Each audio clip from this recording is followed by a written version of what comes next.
All right, we're live. Alabama has won 89-87. What an incredible basketball game that was. Let me get the comments on. What an incredible game. Alabama and North Carolina, the Crimson Tide, headed to the Elite Eight. I guess that will forever be known as the Grant Nelson game. The best game Grant Nelson has had in an Alabama uniform, and he was instrumental on both ends. 24 points, a season high.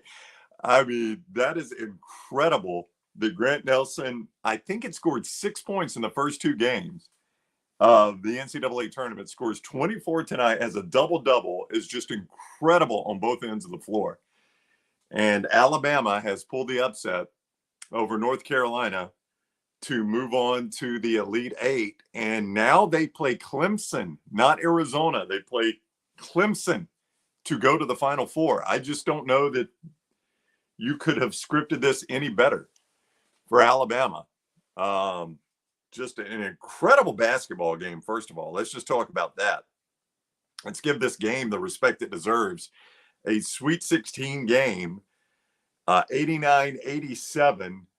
It absolutely delivered everything you would want a game to deliver. If you're just watching that game for entertainment, if you had, and I know so many of you, I'm looking at the comments here, I know so many of you had a vested interest in that game. If you had no vested interest in that game, that was just an absolutely incredible game. Richard says, best game of the tourney. Oakland, Kentucky was a really good game in the first round, but I mean, this has got far more significance. Caleb says, what a game. I would absolutely agree. Bob says he thought Clemson was not very good when Alabama played them. He was wrong. We'll get a lot of your comments here. Man, that is just the way Alabama finished that game. To get the win, just a remarkable game. They never let North Carolina pull away. And then when they took the lead, it always felt like they had an answer for everything Carolina did and were able to keep them at a little bit of an arm's length. I really liked the pace of the game. I thought Alabama was in a lot of ways able to dictate the pace of the game.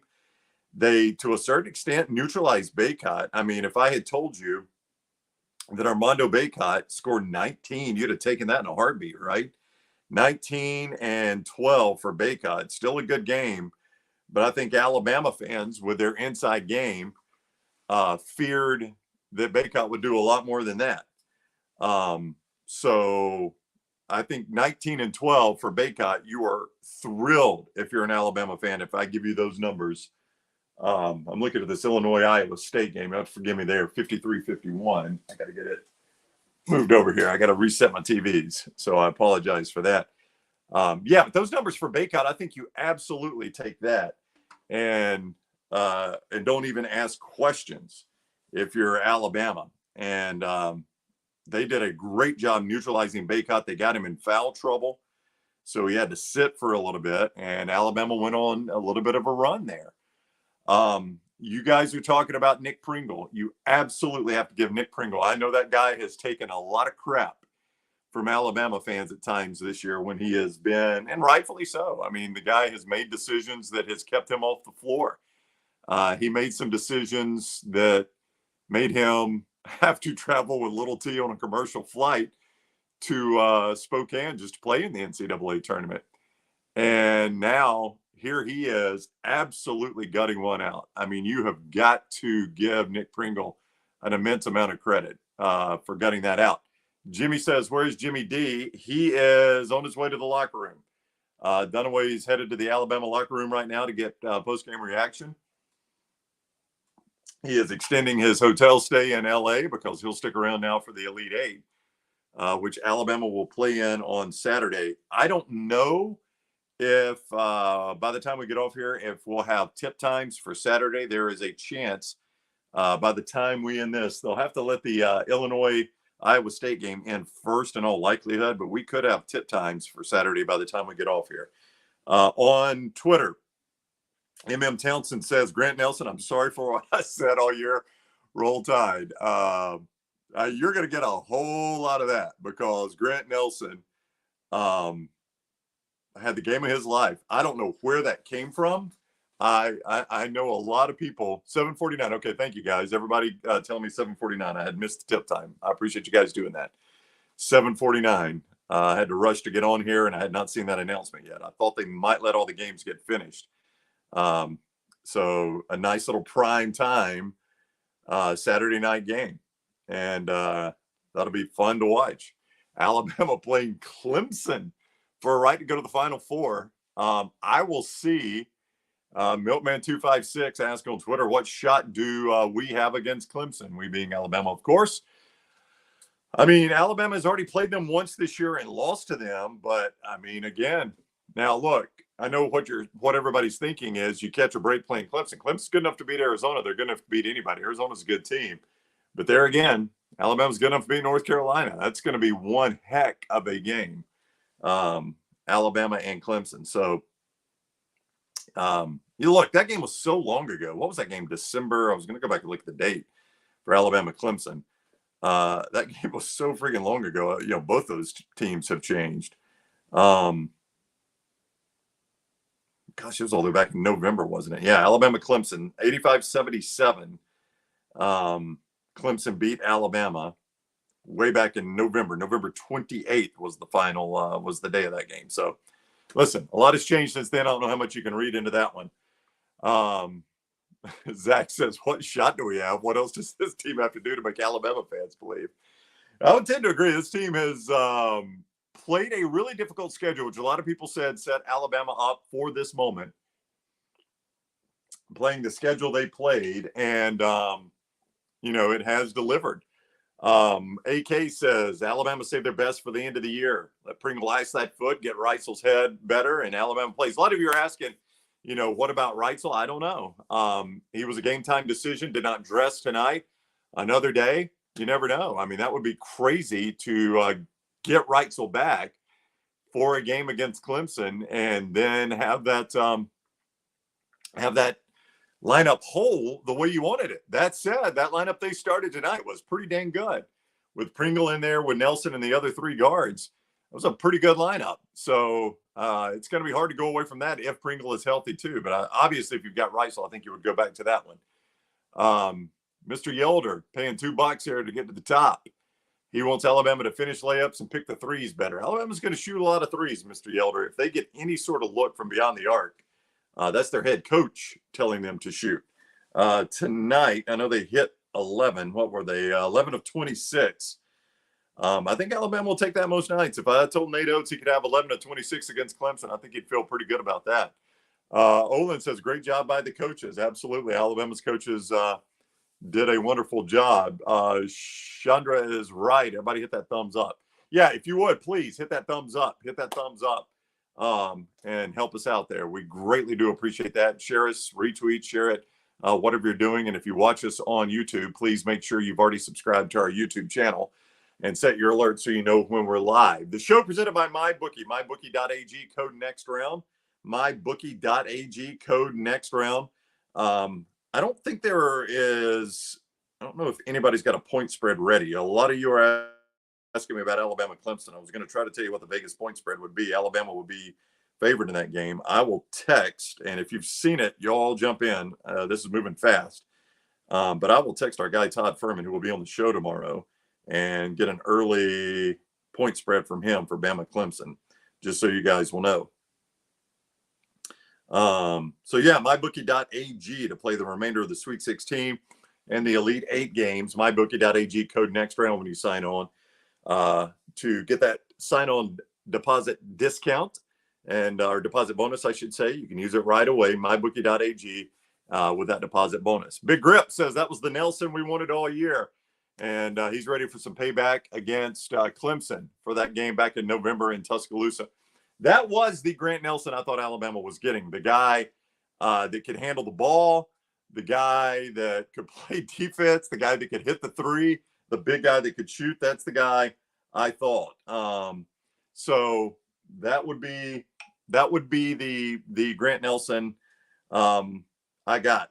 I'll just tell you what a source has told Dunaway and me, Dunaway out in LA and me now, is that Reitzel is probably not going to get to play Saturday night either. Unless something changes, there is a pretty good chance that Reitzel will not play Saturday night. I think, and Tyler says this, he fears he's done for the season. And I don't know, if they are able to, if they're able to make it to the Final Four, I don't know if another week of rest would help him, but you just got to be so careful with that. I'm guessing Nate Oates, I don't know if he meant to, but he ended up doing it. Kind of played a little bit of a mind game with Hubert Davis and with Reitzel in the shoot around, the way he talked about him being day to day. But based on what I'm being told, I would be very surprised if he's able to play Saturday night. But there again, I mean, you saw the way that lineup played with Pringle and Nelson kind of being your bigs there. And then you're able to start Rylan Griffin, who had a tremendous game. What did he end up with? He had 15 just from made 3-point baskets. Griffin did 5 of 8 from beyond the arc, scored 19 points. I mean, you can make the argument that might have been Rylan Griffin, all things considered, Rylan Griffin's best game as an Alabama player, and there is zero doubt it was Grant Nelson's best game as an Alabama player. Grant Nelson had a huge game. That is no doubt about that one. Apparently, I got on here before Nate Oates talked. He called Barkley out. Barkley picked Alabama to win that game. So I don't know. Right before, I think he was screwing with Kenny Smith, but he did right before the game. Picked Alabama. Adam, and he points this out. Mark Sears had a 4-point second half, and Alabama still won. Sears ended up with 18. I tell you, if you'd have told me Sears only had 18, I'd have been worried about Alabama. But you get 18 out of Sears, 24 out of Nelson, 19 out of Griffin, 19 out of Estrada. There again, you can make the argument maybe Estrada's best game as an Alabama player. I mean, you can make an argument, all things considered, the stage you were on and all those things, Sweet 16, playing North Carolina, the 1 seed, a game to go to the Elite 8, that Grant Nelson, Rylan Griffin, and Aaron Estrada had their best game as an Alabama player. So apparently Barkley called them soft and skinny. Well, he did pick them, though. Corey's telling you how to, Mr. Yelder's telling you how to pay for, yes, we encourage that.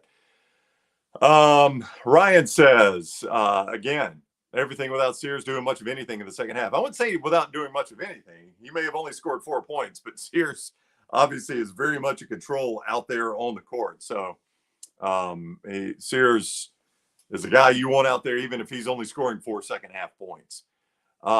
Jeff says 7 points off the bench and outscored North Carolina by double digits in the second half. Very surprising. It was a flip of a switch in the second half for Alabama. You know, the way that was going at the end of the half, like the under 4 minutes there at the end of the first half, I really thought that was a pace that Alabama would really like, and I thought it would tire Baycott out.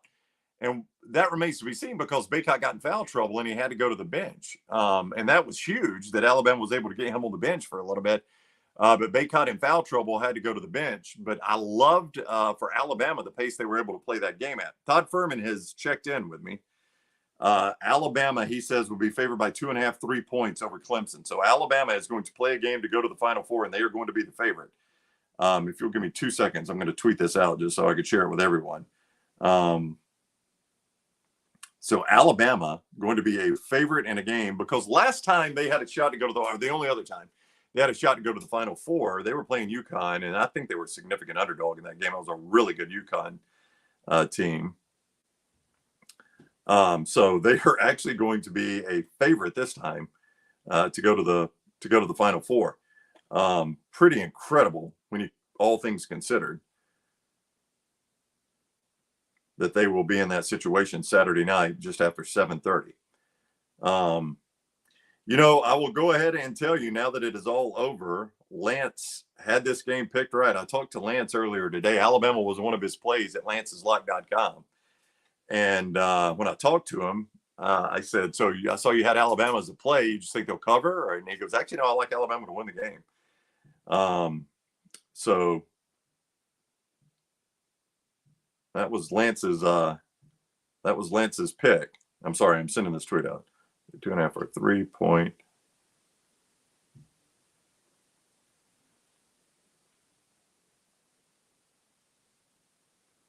I know that was not a popular pick, but it was Lance's play there, so good for Lance. Yeah, that one pegged. A lot of people though thought that was North Carolina, but Lance had that one. All right, so Alabama 2.5 3-point favorite Saturday night over Clemson. Spencer asks, Arizona losing mean you're getting handcuffed? I'm gonna have to wait for Lunsford to do the math. I looked earlier. I think I'm still okay. I'm going to need some things to fall the right way. That Tennessee Clemson game becomes huge because I think Dunaway's got Tennessee Creighton game. I'm sorry. I think Dunaway's got Tennessee there, and I've got Creighton. Greg, our buddy Greg from Pell City. He's not one of your sons, even though his last name's Nelson. But you like Grant. Now, Greg's got a lot of kids, but Grant's not one of them. I tell you, it's a guy that's gotten criticized a lot this year. And I think that is going to change, obviously, because of this game. Just sometimes you play one big game on a huge stage, and you're remembered as a hero forever. And I think for years from now, this will go down as one of the Grant Nelson game. I think a lot of people will remember this is the Grant Nelson game. Jeff says, wow, going to the Final Four, easiest path in tournament history. Don't count those chickens before the eggs hatch there. Alabama's not going to the Final Four.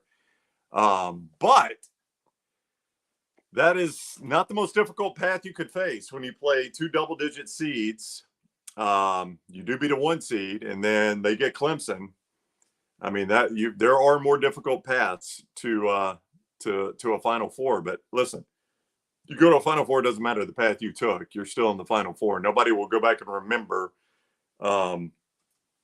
what seeds the teams Alabama would have played to be in the Final Four. It's a Final Four. I don't think anybody cares what the seeds are. Steve says, Nate Oates is now the best coach we've had. Amazing job. I think you can make that argument already. We talked about that earlier this week. I'll pick it back up with Dunaway tomorrow when he's on the show from out in L.A. Look, it was Wimp Sanderson. Wimp was the best coach in Alabama basketball history. 6 Sweet 16s. Wimp never advanced to the Elite Eight. Nate Oates has already won more SEC regular season championships than Wimp did. He's now taken a team to the Elite Eight. Nate Oates has coached in every NCAA tournament he could coach in at Alabama. He's been the coach there 5 years. The tournament got canceled 1 year. He's been in the other 4 NCAA tournaments. He's made 2 Sweet 16s and an Elite Eight in those 4 tournaments. I mean, it's an excellent tournament record. And, I mean, I think if he's able to take Alabama to the Final Four, then you got to say it's the best coach in Alabama history, and he's really just getting started. So, I know Wimp doesn't like hearing that, and that's okay. It's just the case. And as Royal Payne says, a Final Four will make Nate Oates the best current coach in the SEC. That's a tough category. I mean, Rick Barnes has had a long run. John Calipari, say what you want about him, has won a national championship. Bruce Pearl has taken a team to the Final Four, and he's got, some tournament runs at Tennessee as well. I mean, I think it's a contest there, but I gotta say, he's in the discussion. I don't think there's any doubt if you could take a team to the Final Four. You're getting the cart before the horse here, though. Alabama's still got 40 minutes to play an extremely good Clemson team. If you watch that Clemson-Arizona game, that was no fluke. Arizona did not handle it real well down the stretch. They kept shooting contested threes when they need twos. But that is a really, really good team. Somebody's asking who is behind me. Leaf blower. There is nobody behind me. I am by myself in my basement. My wife has already gone to bed. I don't even know if she saw the end of the game. She went upstairs when Alabama was up 5, and I'm not even sure she saw the end of the game. Royal Payne saying, in the moment, best coach in the SEC. I mean, look, it's a valid argument right now. Valid argument. Jeremy says Clemson is legit. Anybody that's playing in the Elite Eight is legit. Brad Brunell has done a good job, and that was no fluke. Again, they were the better team than Arizona tonight. And I just don't know. I don't know how else to put it. If you're in the Elite Eight, you're a good basketball team. You've beaten good teams to get there. John says, watching that Clemson-Arizona game, I felt better about North Carolina than I did the winner of that game.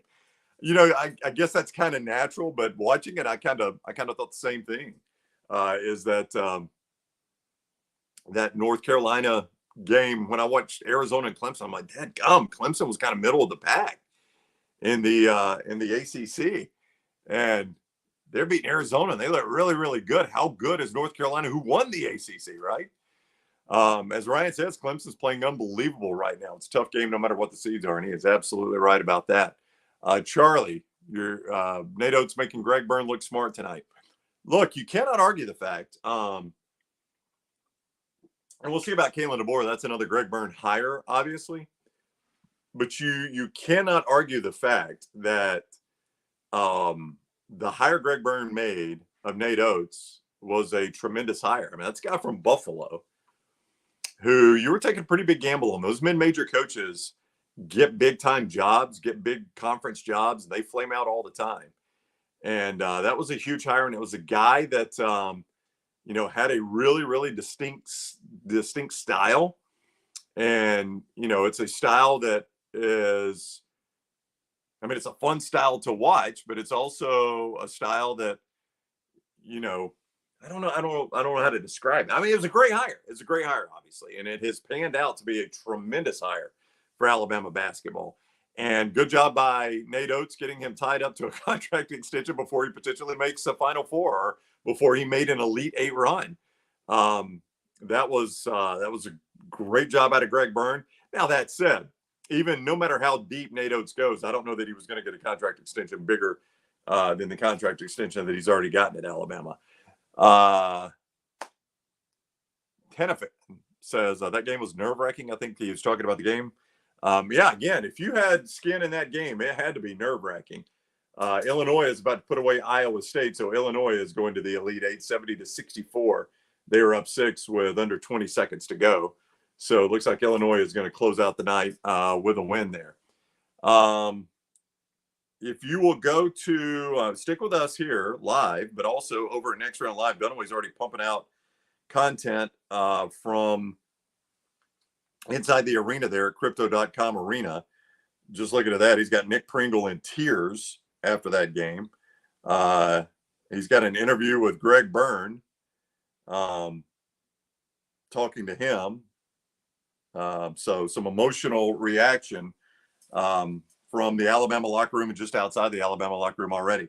I'll tell you what, Pringle will not show up in the box score. In fact, I got to go even look at his line. I'm not sure he scored. He scored 2. He got 4 fouls, 2 points, but you cannot overstate. You cannot overstate. And Jeff has nailed this. Nick Pringle's the basketball version of Tony Brown. Completely unpredictable, but boy, when he plays, he plays. And I just don't think you can overstate the game Nick Pringle had for Alabama. Out there playing hurt with that bruised heel, and I'm with the announce crew. Brian Anderson said it. When you see a non-contact injury and a guy grabs his heel, you immediately fear an Achilles. He had a bruised heel. He's out of the game very, very short amount of time, and is back out there. And you cannot overstate the job he did just harassing Baycott. And that made a huge difference for Alabama. And he was out there doing it, limping around. That was a massive game by Nick Pringle. You'll focus, rightfully so, on the game Grant Nelson had and the game Rylan Griffin had, but Nick Pringle was huge. Bob says, what a game, playing in LA on that stage. Yeah, same place the Lakers play. And man, that was an incredible game on both sides. I mean, North Carolina played a great game too. As Michael says, when Pringle went out, Carolina went on that 9-1 run. And then he came back. Again, it's not going to show up in the box score, but that guy limping around, basically he was on a leg and a half and put a tremendous game in for the Crimson Tide. John says Alabama's playing with house money. But you can say the same for Clemson. That team finished middle of the pack. Alabama finished better in the SEC than Clemson did in the ACC, really, record-wise. So you could say I think they're playing with a little bit of house money too. I don't know if Jerry is being serious or not. Mark Godfrey was in attendance. I think Mark lives out there still. I think he's out in California. I would hope he's out there watching his old school. Only other guy to go to the Elite Eight. So Josh makes a good point. I've seen a lot of people say this. Josh says that's 100% how a game should be officiated. You know, it's funny coming off the game Alabama played against Grand Canyon and the way it was so erratically officiated. I felt like that game was pretty well officiated. And I want to point out the fact, I need to pull up the team stats here because I'll just tell you free throws real quick. Alabama shot more free throws than North Carolina. We talked about the 1982 Sweet 16 game that Wimp said was the worst officiated game he ever coached in. And that was a game where, and I had it written down on the show today, I think it was 27 Alabama fouls, 14 North Carolina fouls. And that was the big story in the game. Tonight, and, you know, you say a lot of times, and I think even Dunaway said it when I brought it up today, was, well, you know, that's a lot of jersey there. North Carolina gets the calls, right? Dean Smith used to get the calls. Well, tonight, fouls were 18-18. Like, I think they let them play. The officials let them play. Maybe there were a couple ticky-tacky fouls. I don't know, but the officials let them play. And they called it evenly, 18-18. And Alabama did shoot a few more free throws, but only 3 more. Alabama was 14-20. North Carolina was 15-17. I watched that game, and I think it was officiated the way Alabama needed it to be officiated. I will tell you that. I think they let them bang a little bit down on the inside with Baycott. And that's what Alabama wanted. Nick Johnston, our guy Nick, I apologize for the stuff I said about Nelson all year. Look, Alabama fans are going to line up to apologize to Grant Nelson, and that's fine. I'm sure Grant Nelson will take that. But he's gotten some criticism over this season, and he had the game of his career tonight when it mattered the most, the game of his career. I saw another comment about the here you go. Ben says on the officiating, they bailed out RJ Davis. I did think that was the case. And maybe Sears didn't get those calls. I'm not going to say Sears didn't necessarily get the calls, but I do think RJ Davis got bailed out on a few drives there, especially the one they called on Ryland Griffin because Jim Jackson said he redirected him. Well, I thought that was a ticky-tacky foul, and then you watched at the end. Now the whistle had already blown, but RJ Davis lowers his shoulders and goes into the body of Ryland Griffin there at the end. So there was going to be a lot of contact there. I thought you had let him play through that, but look, 18 fouls. If they're only going to call 18 fouls per team, I can live with that one. Moonraka says the Grand Canyon game got Alabama right. They needed a game like that. Maybe that's the case. I mean, Natos is talking to the media right now. I don't know if he'll bring that up, but it will be interesting to see if he looks back and says that game got him right. Royal Payne pointing out something I was going to bring up. Grant Nelson got those 3 fouls, and Nate just let him out there. And he still played hard and did not foul out. Zach, Bama played 5 intense minutes of defense to start the half. Baycott got rejected by the rim. You're absolutely right. And Baycott missing that dunk was a big moment in the game. Missed his own dunk there. Had to go to the bench with those fouls. Baycott was just not the same guy in the second half there. This is something you don't see a lot at Alabama, but Kevin is right. Estrada's mid-range game. Alabama does not shoot many of the mid-range shots. And Estrada's mid-range game tonight was terrific. Nate Oates allows him to do that, and he was really, really good doing it. Don't forget MyBookie.ag, code next round. MyBookie.ag, code next round. When you sign on there at MyBookie.ag and use code next round, you get that sign-on bonus match. You could use it right away. Win once with it. It is yours and yours forever at MyBookie.ag, code next round. And then the autograph app right down here, the autograph app.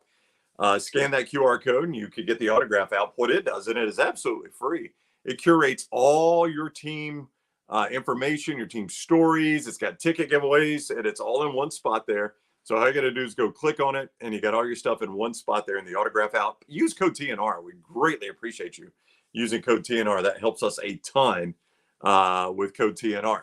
Royal Payne, if Mo Diabate can control the fouling, he might be a player. Boy, he got 4 quick fouls. As good as he was against Grand Canyon, he came in tonight and was just a foul machine, and that's why his really, really hurt him over this year, I should say. Kevin, every player was outstanding. They had a really good, listen, they had a team win tonight. I know you'll focus on Grant Nelson. You'll focus on Aaron Estrada in the game he had. You'll focus on Rylan Griffin and you'll focus on Pringle playing injured. Well, that tells you that was the 4 guys I mentioned there. And Sears, while that wasn't his best offensive night, it's still 18 points. And what he did, playing point guard. And let me just tell you, Sam Walters coming off the bench, he's probably had a better game. That Florida game comes to mind where he hit 4 threes against Florida. Well, I thought Sam Walters gave you some pretty good minutes off the bench. He only scored 5 points. And in fact, Alabama only had the 7 points. Diabate and Walters, the only players scoring off the bench. 5 for Walters, 2 for Diabate to get the 7 points. But I thought Sam Walters gave you some pretty good minutes tonight. And as JF says, you had 4 guys with 18 or more. 24 out of Nelson, 19 out of Griffin and Estrada, and 18 out of Sears. That is pretty remarkable. And as Eric says, you talk about Sears' points, but he did distribute the ball. That's the guy they count on to get the ball in the right hands there. And as Steven says, Sears set the tone through screens. Jim Jackson said that was an intentional message sent on him blowing that screen up. Was that Cadeau, I think, who was setting that screen that he ran through? And that might have been it. It might have been it. If so, it probably worked. As Chandra says, everybody give us a thumbs up. Give us a thumbs up right there if you're watching on YouTube. I don't know how long he can join us, but I'm going to bring Dunaway in here. He is there in the arena. Jimmy D with us now. Oh, hang on. Sorry about that noise. Jimmy D with us now at Crypto.com arena. He is fresh out of, as you described it, a very emotional Alabama. Very emotional, Brown. I'm not right now. I may before it's over with. I will tell you that Nick Pringle did. Yep. Greg Byrne did. Yep. When I was interviewing him, all that sound is out already on our platform. I've already talked to everybody. Grant Nelson, Mark Sears, it's all out. It's all uploaded for you guys when you're done. So I was surprised they got out so quickly and I got out here. But it's they are 40 minutes away from the Final Four. Against Clemson. Yeah, against Clemson, not against Arizona. I mean, it would be one thing if you looked at Arizona, and I don't know why, I'm saying this because Clemson's good enough to beat Arizona, right? And that's a team that's already beaten Alabama once this year. But I think blind taste test, if you had said you're going to beat North Carolina, you want to play Clemson or Arizona, you would have picked Clemson. And Furman's already told me Alabama will be a 2.5, 3-point favorite in that game. Yeah, here's a couple of sound bites. I want you to listen to them, everybody, and it helps us out. Autograph, TNR, MyBookie next round. I asked Mark Sears, I said, man, you ride Grant Nelson in games all the time. And tonight you didn't have anything to write him about. He stepped up, and Mark gave a great answer to that. And then I got 4 quick questions in with Grant Nelson, who had the game of his life, Yep. offense and defensively. But Rylan Griffin did, and Estrada. I interviewed them together. I said, good, both of you had 19, I think. Let's just do it together. Y'all just sit side by side. We'll just do it together. And we started talking about that. And then I remember when Taylor talked to Rylan up in Spokane, and Rylan said, Nate Oates is the GOAT. He's the GOAT. He'll get Alabama to the Final Four someday. And he said, I don't know when, but he'll get Alabama to the Final Four someday. So I reminded him of that quote. And I said, you're 40 minutes away from you getting Nate Oates to the Final Four. And it just dawned on me. You could see the look on his face. Okay, I'm emotional there on that. God got away. I gave myself chills on that one. What a question. You gave your own self chills. That's a good question. It dawned on him right then that they're 40 minutes away from going to the Final Four. So let's talk about it. And listen, if you need to break away, tell me. We won't go much longer. Post game is over with. Okay. In the arena there on TV, I just wonder the fill in the arena for the game Grant Nelson had. I mean, the game that is the Grant Nelson I thought Alabama was getting, like a double-double guy that will make threes, guy that could put it on the floor, guy that could play with his back to the basket, guy that could guard a guy in the post like Baycott. I thought that's who you were getting with Grant Nelson. And I do think, even though he might not have liked it when you asked him, he might be playing a little bit out of position at times. That game from Grant Nelson was incredible. Offense, defense, rebounding, everything. Just an incredible game. Yeah, I asked him that. I said, there was one moment in the game where they couldn't stop. It was a mismatch. I said, did you guys see that on tape? And he's like, yeah, we knew that if it got to where this guy or this guy were covering me, that I had a chance to beat them in the basket, and they fell off of me to shoot it over them. And when their shots are falling, you know, it's a tough team to guard. You know, Estrada hit them, Ryland hit it, both of them at 19. I mean, Brown, and I talked to Mark Sears about this too, about being patient. He didn't score in the first 6 minutes of the game. Then he had 14 into the half. Then he scored 2 to become the single season all-time scoring leader. But then he didn't score again until 15, 16, 17 minutes into the half. 2 points, 17 minutes into the half. Mark Sears, because UNC was all dialed in on taking away Mark Sears. And most of the times that would work, right? But they take away Mark Sears, and then here comes everyone else. And one of the greatest team victories in Alabama basketball history, the star, I mean, he still got double digits, right? But you had to get double digits from Ryland and Estrada, and you know, the big game there from Grant. You know, the youngster Sam hit a couple of big shots as well. Yeah, Walter everybody, 5. Yeah, everybody does something right. Diabate comes in, and I know he's a foul a minute, but he's in there. He's banging around in there, and when Baycott, you know, he got his 3rd foul, and then one time he didn't play defense and let an easy bucket go in, and then coach just wore him out going by the North Carolina bench. And that's when he got the ball and turned around and missed the dunk. And then his body language was done at that point. It was bad Baycott again. He checked out. He had checked out. Yeah, he did not have his best game. You know, I said at the start of this show, Jim, and I'll pull it back up again. If I told you, again, blind taste test here, if I told you Baycott had 19 and 12, you would have taken that. Like if I told you before the game, y'all give Baycott 19 and 12, you'd have said, yep, I'll take it. Especially if you tell me that Grant Nelson was a double-double. Yeah. And did what he did. 22 and 10, 22 and 12, 22 and 14. I joked at one point. I was like, you know, he's only 9 assists away from triple-double. But real quick, people are asking what's the interviews. Go to Next Round Live on Twitter. All Jim's interviews up at Next Round Live on Twitter from inside the locker room. Also, Alabama AD Greg Byrne outside the locker room at Next Round Live on Twitter. Yeah, I don't know if Taylor's flipping around to YouTube. I don't have that access, but maybe she is. But it's definitely on Twitter there, and we'll play some of it tomorrow on the show, hopefully. But it was, it was just one for the ages. It was a huge North Carolina crowd. Huge North Carolina crowd. I was going to ask you that. It was hard to gauge on television. Obviously, I knew it was, you know, a lot of Arizona fans there. It wasn't quite a road game for Alabama. They were obviously outnumbered.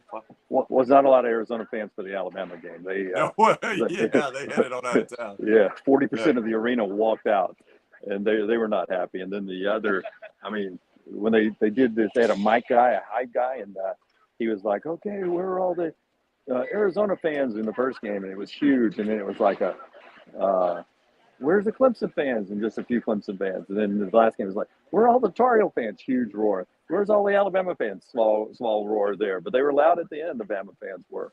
Bama and Clemson. I joked with the guy from Clemson who was beside me. I said, man, we should just fly Dabo and Saban out just for the giggles on Saturday. Yeah, I mean, absolutely. I mean, there were just so many moments in that game where it could have turned for North Carolina. It just seemed like Alabama, Dunaway, in the second half had an answer for everything that Hubert Davis threw out there. They just had an answer for absolutely everything. And the irony of all ironies, I haven't pointed this out yet, but I thought about it when it happened. The irony of all ironies is that I'm watching right now to my right, Bruce Pearl in the studio with TNT talking about the Alabama. I'm going to have to rewind this and go back and hear what Bruce Pearl is saying about the Alabama win over North Carolina. But anyway, the irony of all ironies is it came down to Alabama forcing a shot clock violation to win the game.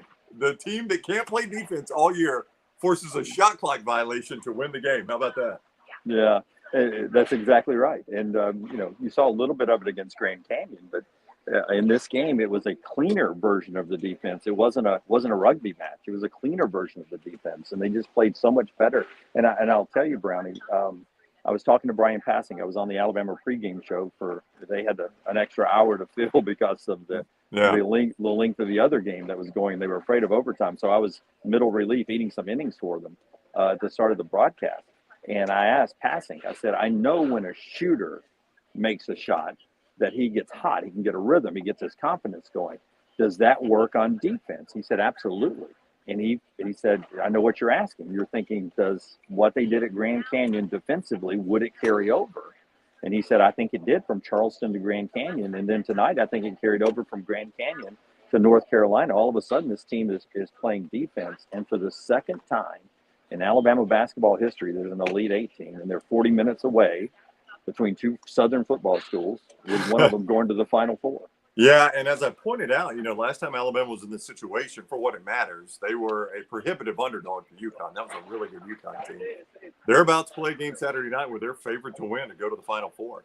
And, we've talked about this all week. Is sometimes it's that team you don't expect. It's not your best team. It's not the team that had Brandon Miller and was the overall #1 last year and seemed to have the best path, or did have the best path. Sometimes it's the team you don't see coming. Sometimes it's the team that struggles some. It's the team that got blown out at Florida, got blown out at Auburn, got blown out at Tennessee, got blown out at Kentucky. It just clicks at the right time, Sometimes it's that team. Mark Gottfried would tell you that wasn't his best team. Nope. That was in the Elite Eight. And this team this year had a lot of warts, but they played a lot of good competition, and that helped them here. They didn't back down. They led a lot of those games against the Purdue's and Arizona and Creighton this year, and led them in the second half. And then they slipped away. And then when it started to slip away a couple of times tonight, they were able to answer, get back in the lead, and you just saw them surge and get a victory that they'll talk about for a long, long time in Tuscaloosa. And if they go one more, they'll talk about it forever in Tuscaloosa. Really dang amazing, Brownie. I'm just going to tell you that to have a chip on you, now they're going to have to do something different on Saturday, right? To your point, they're going to be the favorite. Yep. But the first thing Estrada says to me in there, he's like, 93% of the people thought North Carolina was going to win the game. And I don't know where he's getting that stat from. Maybe Kirby Smart was creating this for Alabama. You know how Kirby does it. But he was like, 93% of the people said North Carolina was going to win the game. Do some things for us if you don't mind. MyBookie.ag, code next round. Sign on at MyBookie.ag. Alabama going to be a favorite. If you want to play that game, you could play the rest of the Sweet 16, all the Elite Eight. MyBookie.ag, code next round when you sign on there. And also go download the Autograph app. It is free. Use code TNR when you download it. That helps us. It is free. All you got to do is enter your email. Tom Brady is behind this app, so it's quality, and it curates all your favorite stuff. A lot of Alabama fans obviously here in the chat. All your Alabama stuff right there in one spot with the Autograph app. Also, please give us a thumbs up. Share this wherever you're watching it. Retweet it. Share it. Give us a thumbs up on YouTube. Give us a like on Facebook and Twitter. And obviously, if you're on YouTube and have not subscribed, please do that and set your alerts so you know when we're live. We'll be back. Dunaway's going to stick around out there, obviously, now. We'll be back live tomorrow and then Saturday leading up to the Alabama game and then after the Alabama game. Before you go, somebody was asking, and I know you got one more thing, but somebody was asking in the chat room, with North Carolina and Arizona out, that ticket's going to have to be pretty affordable. If you're a Bama fan and want to hop a plane, you'll be able to get a ticket. Cheap tickets for Saturday's game. They may be handing them out just to put some people in here. And two things. One, I'm going to go ahead and tell you, I like this arena a lot better now. One. Not as overrated as it was earlier today, right? And number two, tell me again why I only packed a carry-on. I don't know. So you can make that flight quickly, even though you left the show early. Yeah. I'm going to go ahead and tell you, Jimmy ain't changing clothes. These clothes I got on right here. I'm not washing them. You don't wash in a street, man. I'm gonna wear exactly the same outfit coming up on Saturday. I don't care if you're sitting by me and I'm Stinky McStinky on Saturday. Just buckle up. That's old Alabama basketball's buckle up. That was unintentional. That was an unintentional foul. Jeff says right now, flight to LA, $764 round trip. So there you go. 764. Probably a free ticket. Yeah, 764, and to your point, the ticket will not be expensive. And the tip is roughly 7:30 Central Time, Saturday night. So that's what you're looking at there. Jimmy D is a 7:30 tip. So You get to stick around in LA. You'll be back with us tomorrow morning, 9 o'clock. Give me your final thoughts. You just watched what some are calling in the chat room the biggest win in Alabama basketball history, and it's hard to argue with that. I think I would say that right now. I think I would say that was the biggest win in Alabama basketball history over a number 1 seed North Carolina. But you hopefully that you get the biggest one on Saturday, right? Yep. Not against the number 1 seed. And I'll leave you with this, Brownie. And I said this on the pregame show with the Crimson Tide Network, but I'll do it here on our platform since, this is where we make our money. We're in California, and sometimes the NCAA tournament is like a wave in the Pacific where you just got to get on that wave and ride it and see where it takes you. And sometimes the ocean opens up, man, and things start to break your way. And there's Clemson and the Final Four in Phoenix waiting. So, wow, ride the wave, baby. Ride the wave. Yeah. The Crimson Tide, if you will. So very poetic finish there by Dunaway. Go to Next Round Live on Twitter to see all the interviews he did in the locker room. I have yet to be able to watch them because I came right on here, but they're getting rave reviews in the chat. Are they really? Yeah, people have gone to watch them. Said he did a really good job there, so I'm interested to go see him. I know a lot of raw emotion in those because you got in the locker room pretty quick. I mean, they opened that locker room very quickly after a game. They did. I apologize. Let Taylor know she'll be disappointed. I did not get Alabama walking off. They didn't allow. Yeah. I was on the wrong side of the arena for that, so okay. I got She'll blocked. teach you. I got sad North Carolina walking off though. Sometimes those videos do better, Sometimes they do. All right, go get some sleep. We'll see you tomorrow morning, 9 o'clock. All right. I ain't sleeping, brother. I ain't sleeping. Go get a drink then. Dunaway out in California, courtesy of MyBookie.ag, code next round, MyBookie.ag, code next round. Also download that autograph app and use code TNR to get all the information on your favorite teams. Give us a thumbs up. Make sure you subscribe and set your alerts. We'll see you tomorrow morning, 9 o'clock on the Next Round. Thank you for joining us.